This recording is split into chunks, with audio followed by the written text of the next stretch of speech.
hundreds of announcements that came out of AWS reInvent this week here in Las Vegas. Join me as I go through the 21 major announcements I feel that are really going to have an impact on the market.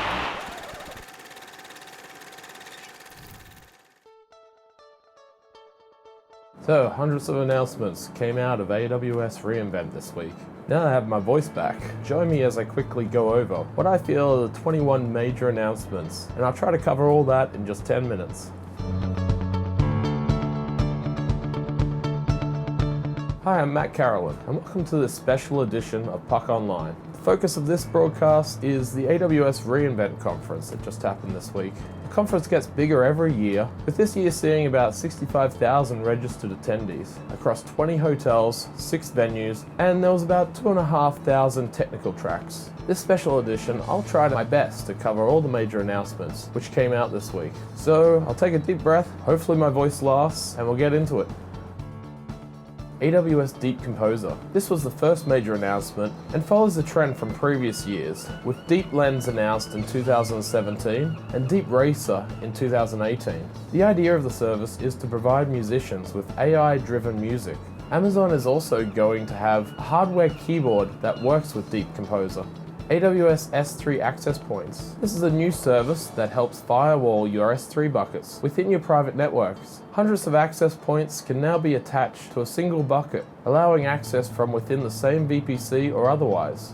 And new local zones. In a new twist on the concept, it was unveiled a service called Local Zones, a new type of infrastructure offering that reduces latency by putting compute, database, and storage close to large cities to reduce latency experienced by companies and users. It'll be starting in Los Angeles. And Redshift RA3 instances with managed storage.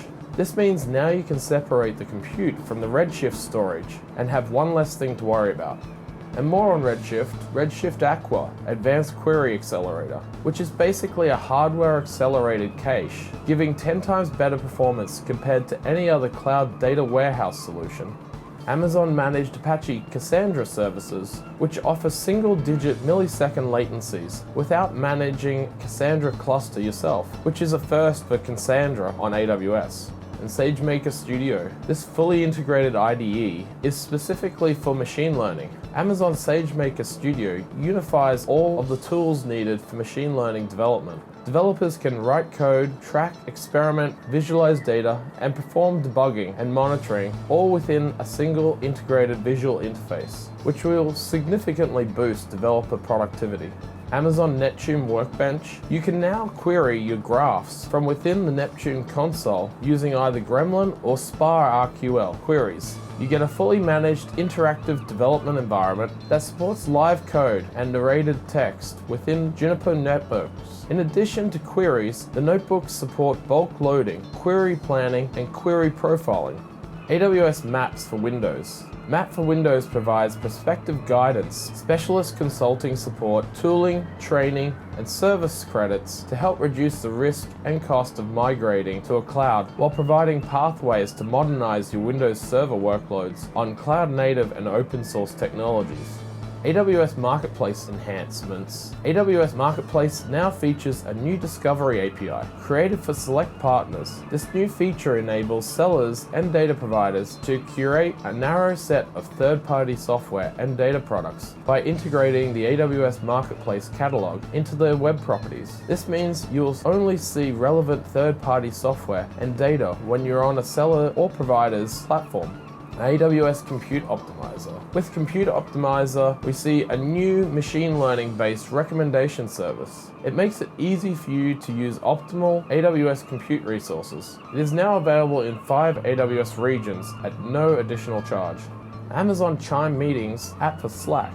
This new app allows Slack users to start and join Amazon Chime online meetings from their Slack workplace channels and conversations. Slack users that are new to Amazon Chime will be auto-registered with Chime when they use the app for the first time and can get access to all the benefits of Amazon Chime meetings from their Slack workspace. Administrators of Slack workspaces can install the Amazon Chime Meetings app for Slack from the Slack app directory. API Gateway HTTP API. This is a new API gateway feature that will let you build cost-effective, high-performance RESTful APIs for serverless workloads using Lambda functions and other services with HTTP endpoint. HTTP APIs are optimized for performance. They offer the core functionality of the API gateway at a cost saving of about 70% compared to REST APIs in API Gateway. Amplified Data Store. This is a persistent, on-device storage repository that will help you synchronize data across devices and to handle offline operations. It can be used as a standalone local data store for web and mobile applications that have no connection to the cloud or an AWS account. When used with a cloud backend, it transparently synchronizes data with AWS AppSync and Windows GMSA support in ECS. Amazon Elastic Container Service now supports Windows Group Managed Service accounts, a new capability that allows you to authenticate and authorize your ECS-powered Windows containers with network resources using an Active Directory. You can now easily use integrated Windows authentication with your Windows containers on ECS to secure services. And AWS Nitro. AWS EC2 Nitro now supports 36% faster Amazon EBS optimized instance bandwidth of up to 19 gigabits for the all-new C, M, R, and P series instances.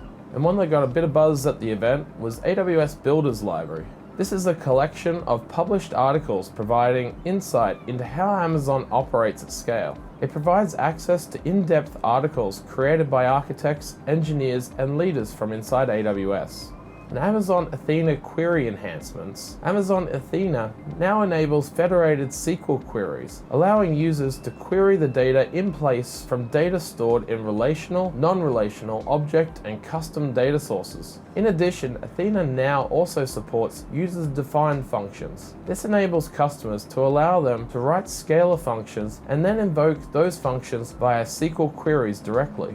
AWS Machine Learning Embark program. This program is to help companies transform their development teams into machine learning practitioners. AWS ML Embark was developed based on Amazon's own machine learning experience and thousands of successful customer implementations. And the new Express workflows from AWS Step Functions. It uses in-memory processing for fast, high event rate workloads of up to 100,000 state transactions per second for a total workflow duration of up to 5 minutes. The new Express workflows can be used for IoT data ingestion, mobile backends, and other high-throughput use cases. Existing workflows in AWS Step Functions are now called standard workflows. And finally, Outpost went GA. Amazon announced the general availability of AWS Outpost, a hybrid cloud service that lets businesses run AWS services in their own data centers with the same hardware that Amazon uses. In partnership with VMware, Amazon announced Outpost as a preview at last year's reInvent. And in wrap up, for all the items we are hosting like meetups, vodcasts, podcasts, and blogs, see www.publiccloud.ninja. And for upcoming cloud-related events in Vancouver, the next event will be on Tuesday, December 10th, where we'll be going over these announcements plus much more. So make sure you RSVP on meetup.com/publiccloud so you become a member and get notified of this and any other future events that we're having in downtown Vancouver. This episode was made possible by Scalar Decisions, a CDW company, who are a leading Canadian IT solution provider focused on security, infrastructure, and cloud. As well, NetApp, a leading provider in storage solutions, which will speed up your data both on-premise, in the cloud, and everywhere in between. If you think we've missed anything, let us know in the comments section below. Please hold back on making fun of my croaky voice. And our next episode will be in a month's time, so make sure you subscribe. Till then, keep challenging yourself.